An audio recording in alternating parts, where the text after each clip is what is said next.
Today, I'm going to show you how to push in merge tactics before you unlock the Spirit Empress.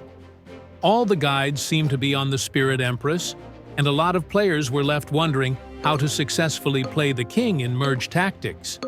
But enough yapping. Let's go and show you how to use the king. When comparing the king to the Spirit Empress, the biggest problem is the lack of elixir. That's where the king's special ability comes in. It's called Royal Commission, which gives you 4 elixir when you lose a round. The key in the early game is to lose 1 or 2 rounds and lose 2 to 3 health per loss, so you can get an elixir lead. In the first game here, I went for the goblin combination instead of the loss, because it gets me a free troop, which just means extra elixir. In hindsight, I should have sold the goblin machine and bought the goblin, so I would lose and still get the goblin bonus. The second round here, I lose 4 health, which is a little too much, as it puts me in a more dangerous position. So I decide to get a strong setup to avoid losing the match prematurely. I end up upgrading the goblins and bringing in the royal ghost and the prince. Because they're quite good, I put princess on the bench because I wanted to go for rangers. I end up finding the dart goblin and getting the 3-star goblin, as well as finding the golden knight, and so I decide to go for assassins and rangers here, which is not the most powerful combination, but it should work just fine here at a lower range, because that's where most people will use Royal King.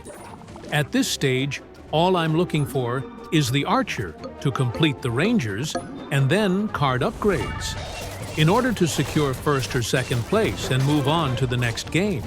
I've gone ahead and sped up the rest of the first game, and if you want to skip to the second match, which has more explaining, there should be a timestamp.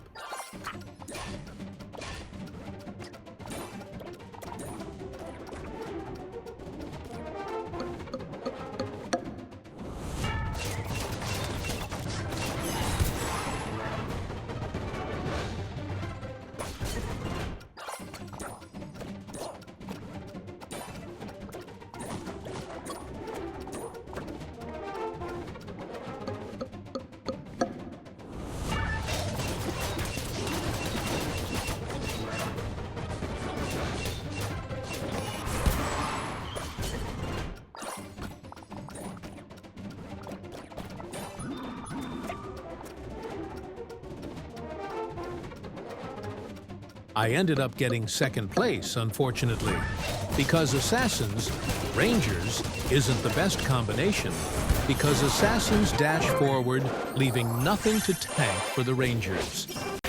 Heading into the second game, I brought in the skeleton giant on his own, so I could lose and get that elixir.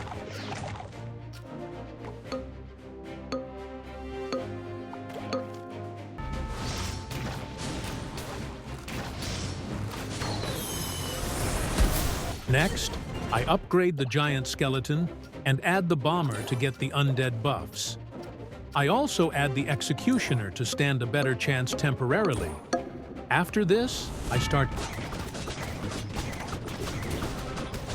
getting better and more troops, like the royal ghost, which is a really strong one, and I look at the sidebar of troop bonuses to decide who I want in my team. Improvising like this early game isn't a big problem, as the opponents aren't very advanced yet. And getting the feel of the various combinations is going to help you in the future when facing better players and having to potentially swiftly change your whole setup to secure the win, which is possible after unlocking the Spirit Empress, and thus having more elixir for shenanigans just like that. So to summarize how to win with the king: lose the first 1 or 2 rounds for elixir, and then start looking for the troops you want in your team. But be mindful, there's only a certain amount of troops in circulation for everyone. So if your opponent has a 3-star of a troop you need, it will be much harder or even impossible to find.